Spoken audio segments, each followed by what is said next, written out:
Welcome, everybody, to another episode of Property Pro Tips. I am your unlikely host, Trevor Hansen, and today we have with us Mr. Taylor Avakin. Welcome to the show, brother. Trevor, thank you for having me. I'm very excited. Taylor Avakin is a top commercial real estate broker in Los Angeles and founder of the group CRE, specializing in multifamily and commercial properties. Since launching his career in 2018, not so long, man. You've been rocking really fast.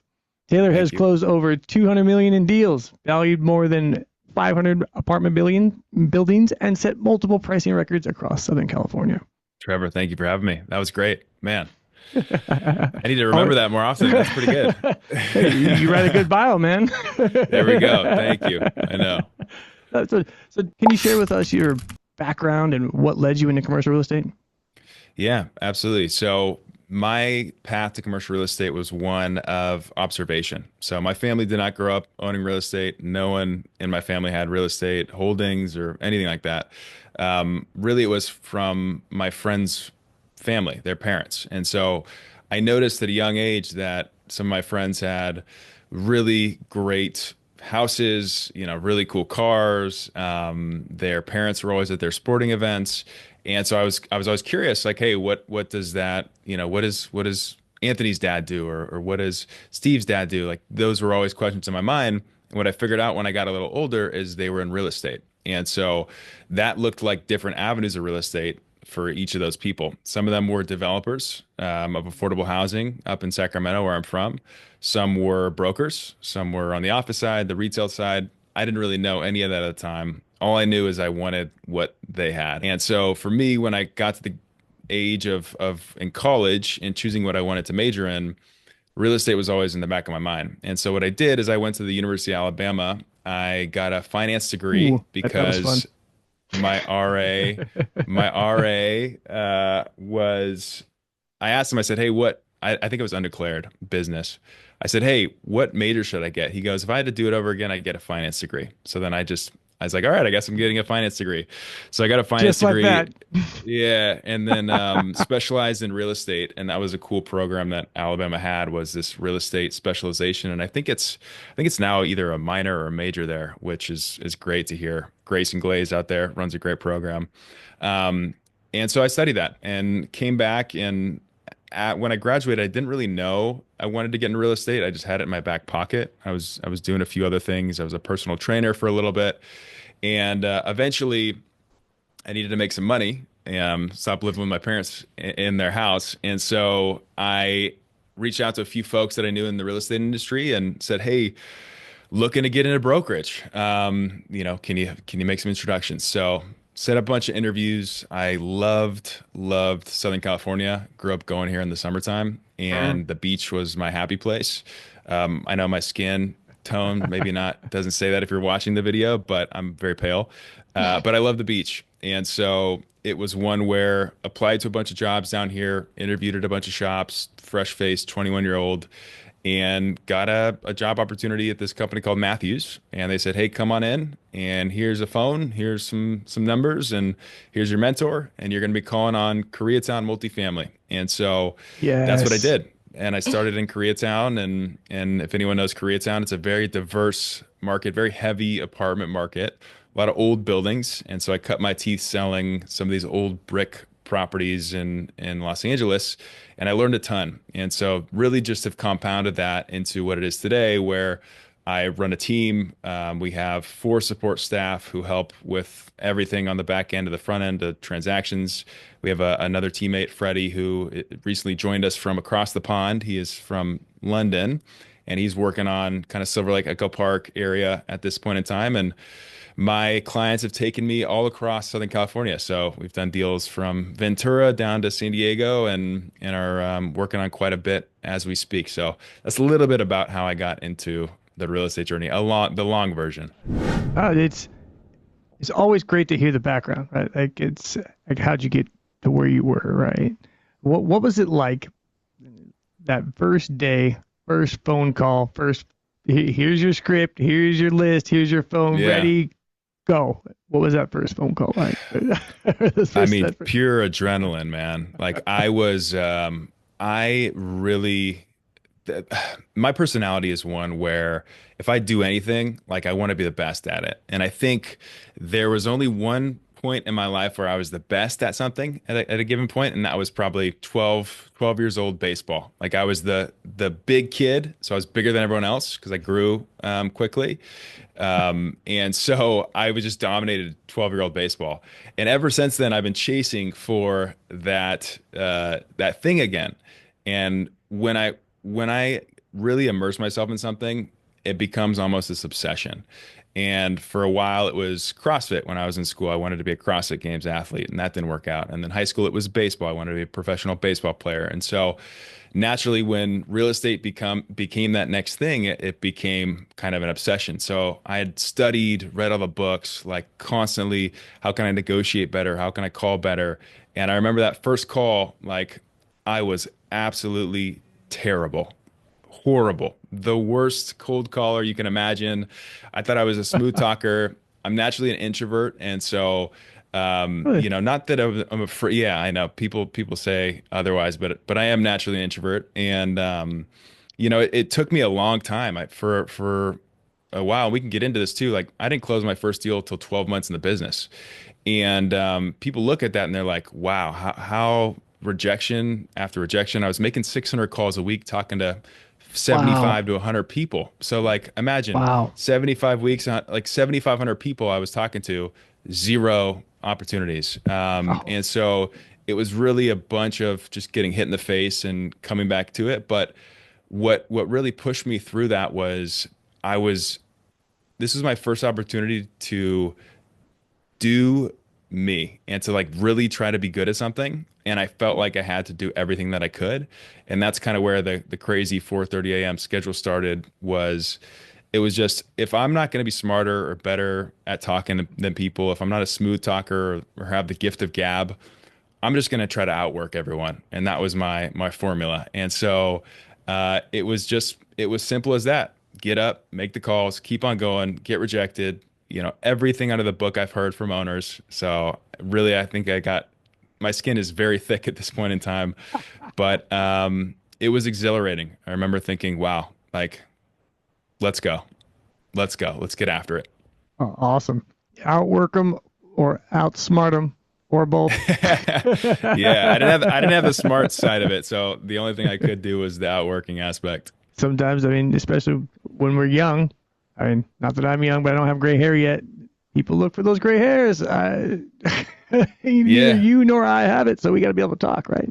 Yep, exactly. That's Learn the truth. knowledge. Knowledge can Right. overcome youth, and that's something that I tell young people, and something Hmm. that I learned too is if I know more about something than someone else who's been in the business for 50 years, like an owner is going to see that and they're going to respect that. And so I think you can overcome experience and age with knowledge.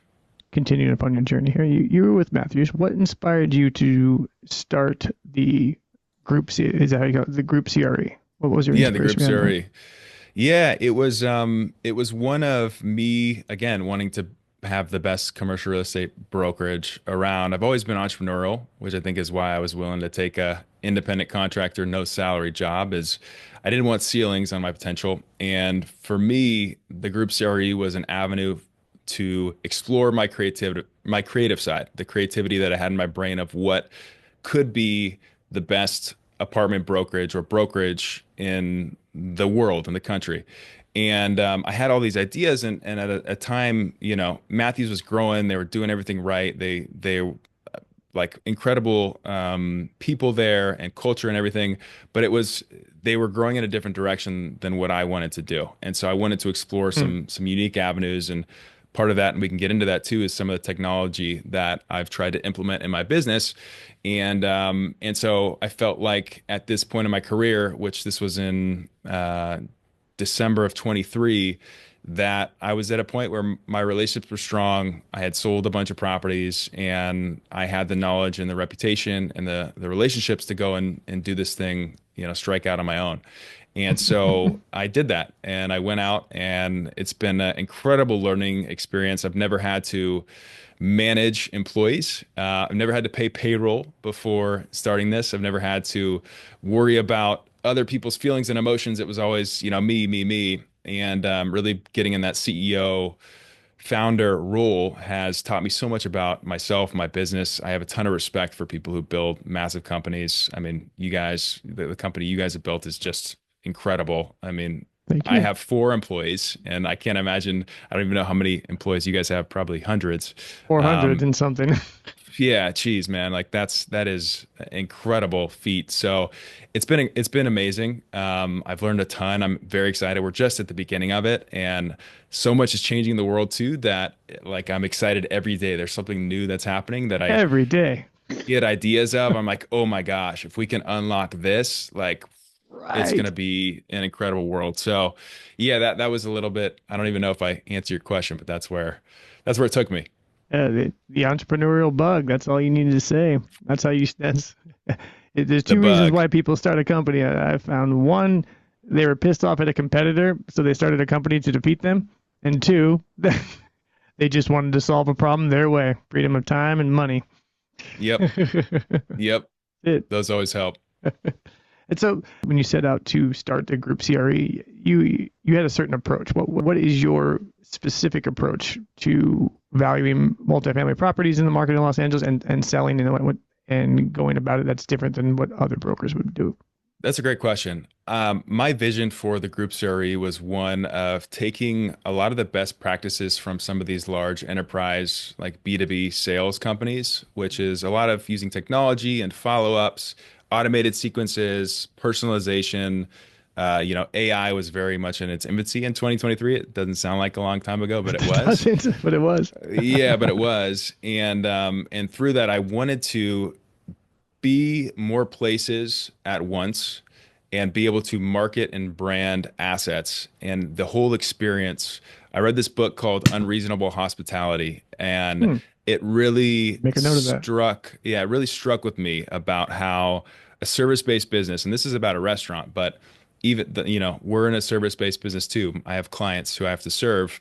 It could just be done in such a better way. And it felt like for me, I wanted to incorporate the best aspects of different businesses, bring them into this old, crickety, commercial real estate brokerage space that typically lags decades behind a lot of the other companies and try to bring it up into the, 21st century. So that was my vision. That's what I've been working to accomplish and go and have the most efficient, effective, no-brainer.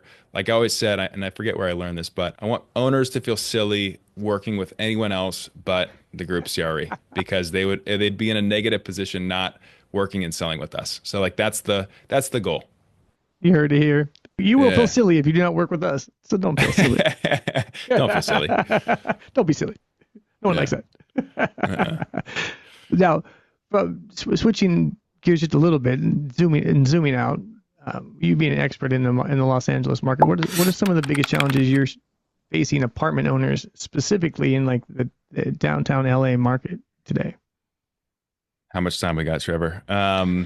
Yeah, it's Give it, give it like what's like. I mean, yeah, we could go on forever. You're right, but what is like the top? Give yeah. the top three. What are the top three biggest challenges you're seeing right now for apartment I'd say owners? regulations. Regulations are a big one, and I think I would say that's the biggest challenge because it feels like that's out of our control or out of the landlord's control. They really are affected by decisions that 15 people make at the city council level, speaking for the city of Los Angeles, and it can Yeah, dramatically affect the building's value, their business plan, their legacy for their kids, all the things that you had expectations when you first bought a property or when you owned it, and maybe those expectations have been the same for 20 years, and then all of a sudden all these new rules and regulations come in and it completely changes the way that you run and own an investment and the value of that investment. And that's very frustrating to be in that position. So I think regulations are the number one thing that are yeah. challenging a lot of landlords. I'd say, obviously the market is affecting people. Interest rates have been tough. You seeing Working through, any light in the tunnel on interest rates at all? if I had a magic crystal ball there, I would All of be us. very wealthy because I would short or call the bond market. But it's hard to say. I mean, I think eventually, right? Eventually, real estate usually works in 10-year cycles. This one's Mhm. been a little bit longer, and when is this little indent going to end? Smart people are saying 2028, but I've learned to know that no one really knows No what's going one to be knows. happening. There's so many effects. I mean, AI could come out with something tomorrow that could change the whole entire world, as we've talked about personally Yeah. off camera.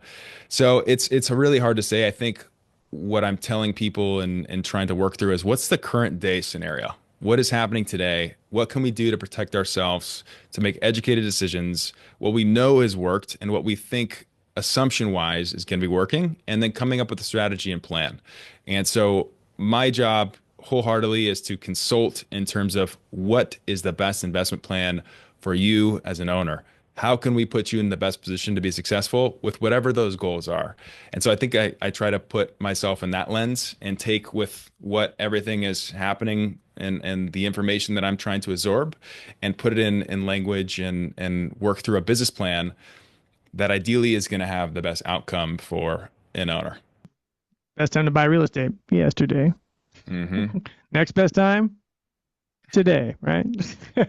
I It's just really how wish you my buy. parents I really wish my parents had bought some properties like 20 years ago. I think I would not be right here if that was the case. Right? No matter the market, you Yeah. look back, you're like, I wish I would have bought properties in '09. They were Yeah. seeing 9% cash on cash. I didn't have the means to do so in '09, but like I saw the 9% cash on cash buys. Like that was like crazy, like because nobody was lending.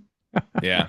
And Yeah. everyone's like, don't buy right now. But those guys bought. And I wish everybody else wished they would have bought. That was, I'm same meeting with market an here, owner. right? Yep, I'm meeting with an owner tomorrow, Trevor, who you might know of. And he basically went bankrupt at like age 36 in Really? 2000 and almost went bankrupt at age 36 in like '05, and then '08, '09, '10 he just like destroyed, bought everything, and now Flated. his yeah, he's just crushed. Like he could do whatever he wants, owns 3,000 plus apartment units, and Wow.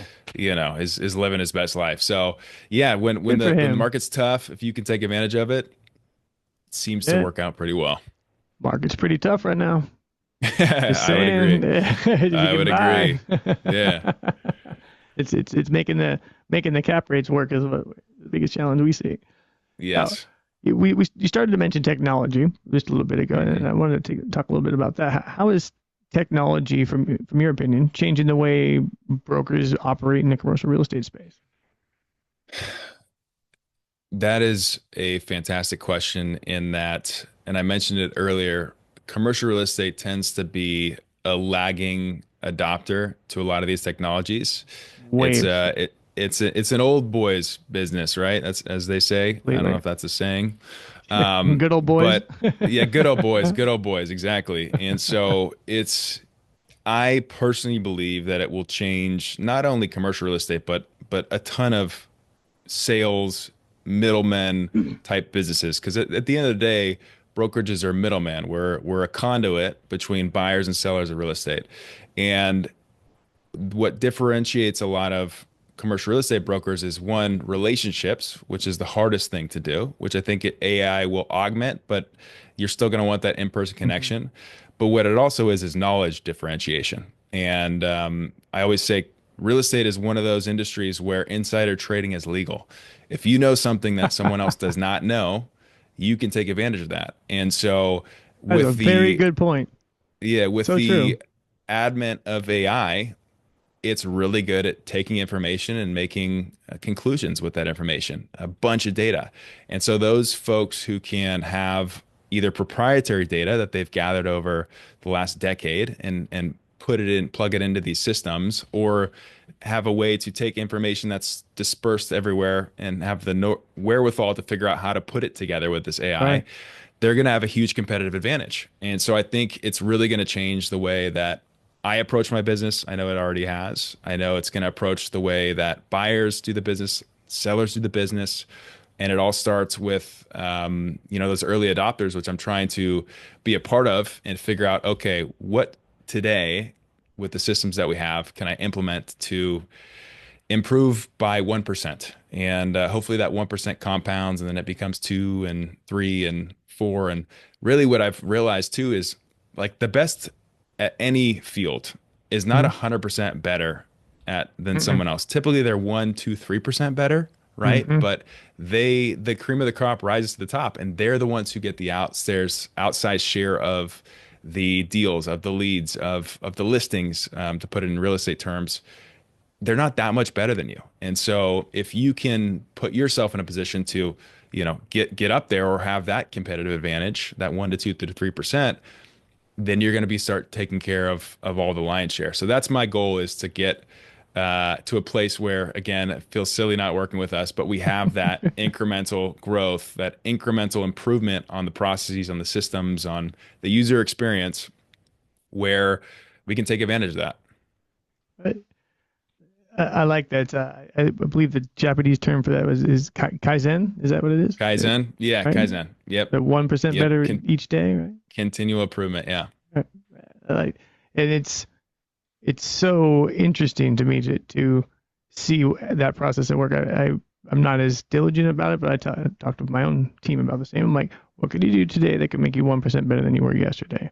If you do that every day, then you're going to be 365% better than you were when you started a year ago. That's crazy.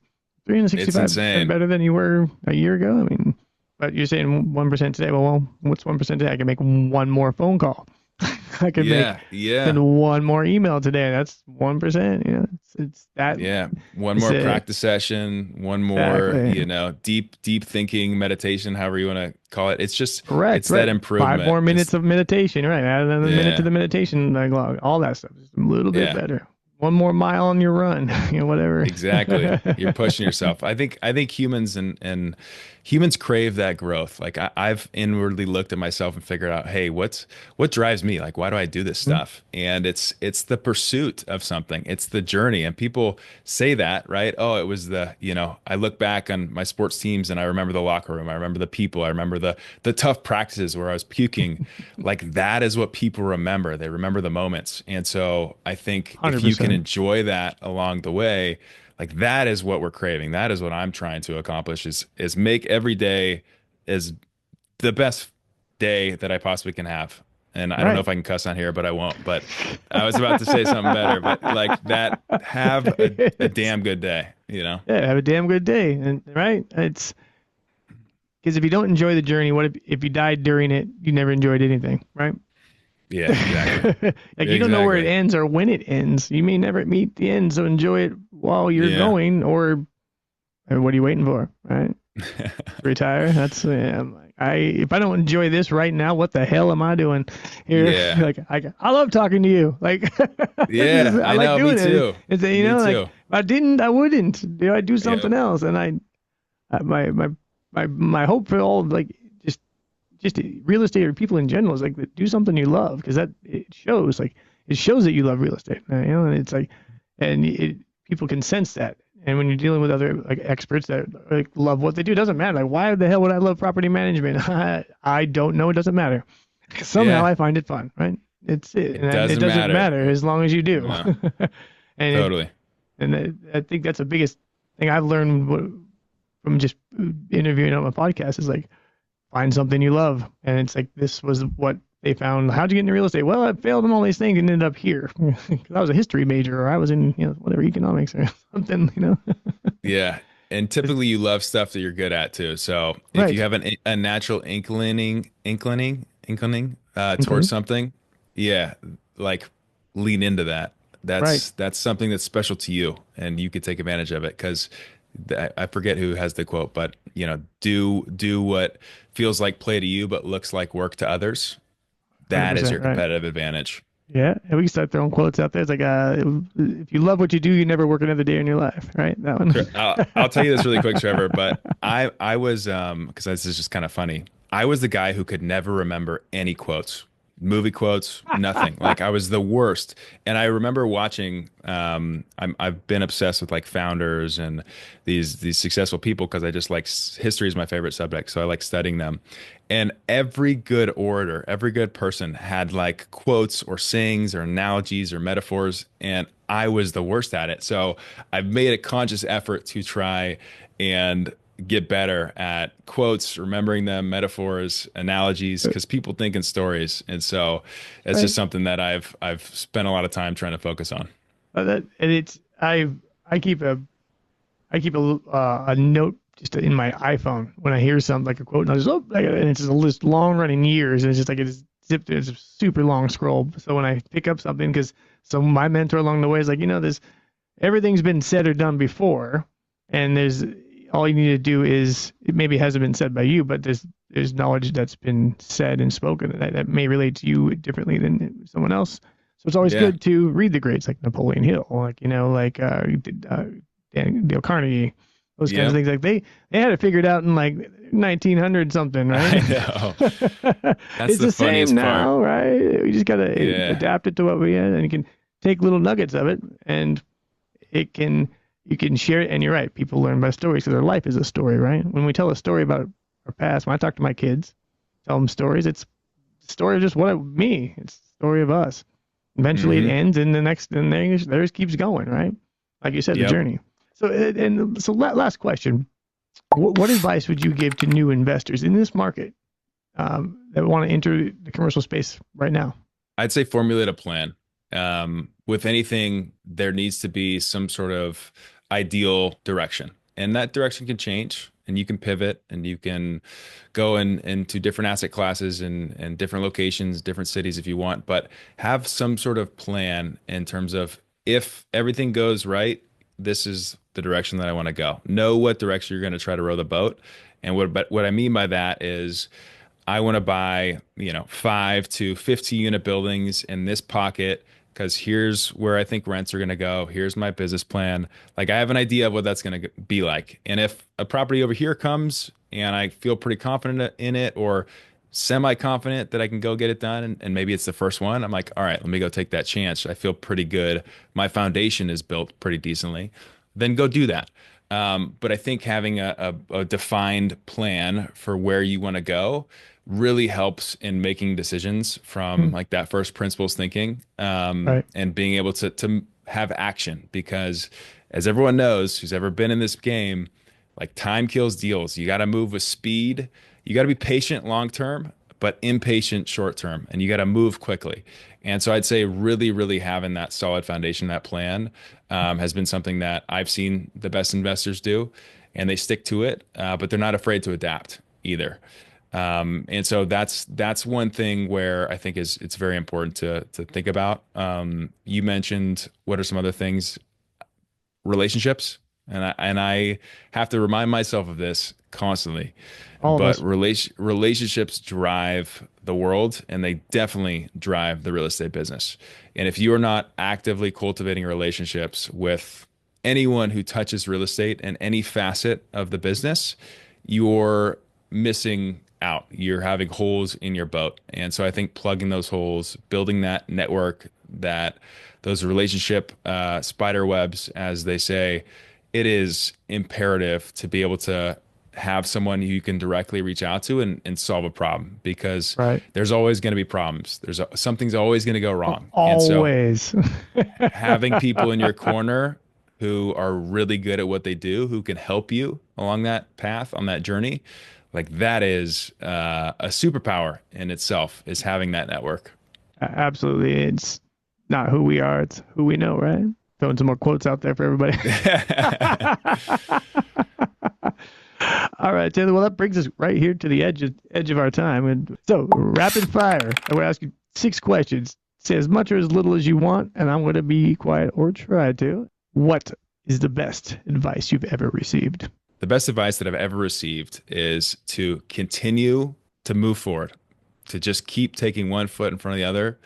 When things go awry, and they will go awry, keep moving forward. What's one daily habit that keeps you focused? Working out, the gym. For me, that's my meditative space spot. If my body doesn't feel good, then my mind doesn't feel good, and then if my mind doesn't feel good, then the words that are coming out of my mouth don't move smoothly. So that's my anchor is the exercise, is the health, feeling confident in myself. Really, like portrays itself out to the world for me. What's the most impactful professional development book or resource you've read? So it's not a traditional one, but when I read it, it was really a monumental spot in my life. The most impactful book that I've read for my personal development is of this book called Awareness by Anthony DeMello. And it was just the perfect spot in my life. I think I read it when I was 23, and I had never had someone put those words and what I was thinking in my head, but could never articulate in such an elegant way. And it really struck me. And it's basically about self-awareness and things like that. And that's Interesting. my favorite book that I go back to constantly. And they have an audiobook version where he reads it. It's like from his um, like seminars that he would do. Incredible, incredible read. Awareness by Anthony DeMello. What is a skill you wish you would have mastered earlier in your career? A skill that I wish I mastered early in my career would be relationships. And that doesn't sound like a skill, but it is a skill. And what I mean by that is maintaining, nurturing, and understanding what is a good relationship, right? Because I think Hmm. sometimes it's hard to define what that is. People think a relationship, does it have to be like you got to invite them over to your birthday party? Does it have to be like we gotta, if I'm dying, I'm gonna call you? Like there's so many different definitions of relationship.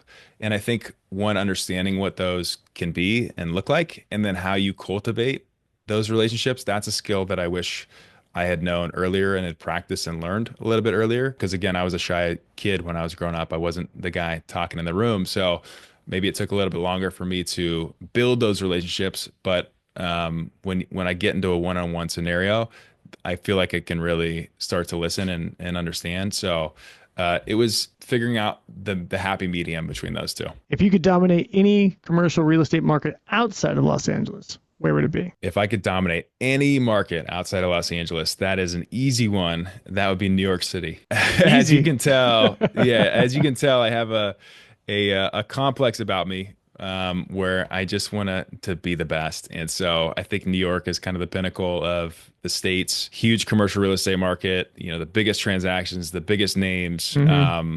I would just want to be up there in the rafters with those guys. So for me, New York City would be the other market. Last question. What's the biggest lesson you've learned as a business owner? The biggest lesson that I've learned as a business owner is also an easy one. It's people, people, people. And you have to take care of your people. You have to surround yourself with really good people. You have to understand the emotions of people, manage them.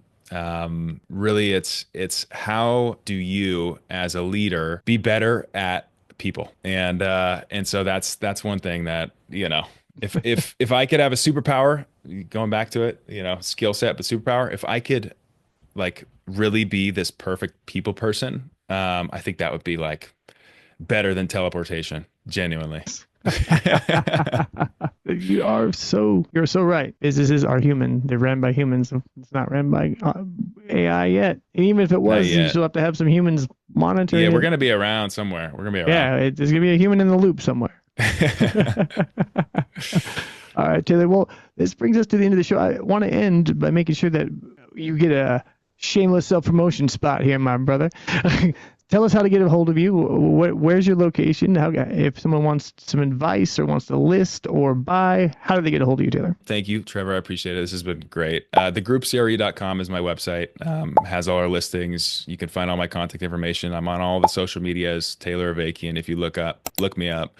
My podcast, No Vacancy, which we talked about, is Yeah. I interview some of the best and most legendary owners in Southern California and Los Angeles, and it's been really, really fun to have those conversations. And we dive pretty deep into some Yeah. nuanced things, so that's Great really fun. podcast. So No Vacancy, you can check it out. That's on all Love that. platforms. Yeah, I love your podcast. I was Um, watching it before the show.